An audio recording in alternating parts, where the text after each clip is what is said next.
na sina Regine Velasquez matapos ang concert tour sa Amerika kasama ang iba pang divas na sina Kula Desma, Jaja Padilla at Pops Fernandez. Makichika tayo kay Aubrey Carampel. Nakabalik na sa pagtitaping si Regine Velasquez ng primetime series na Totoy Bato matapos mawala ng halos isang buwan.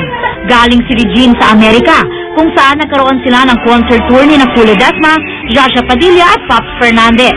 Agad sinagot ni Regine ang mga negatibong nasulat tungkol sa kanilang concert. Normal naman yung pag may tour, normal naman yun, lahat naman ng ginagawa namin tour. Meron talagang konting mga, yung mga, mga konting aberya, but mostly it was a good tour, it was fun, it was just really tiring.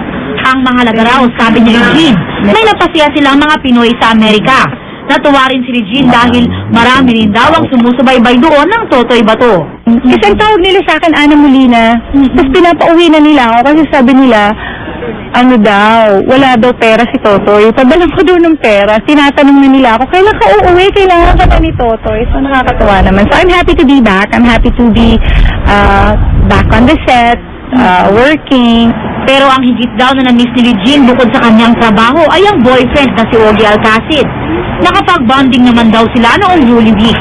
Nagpunta kami ng beach for 3 days lang with friends. Aubrey Carampel, updated sa Showbiz Saturday.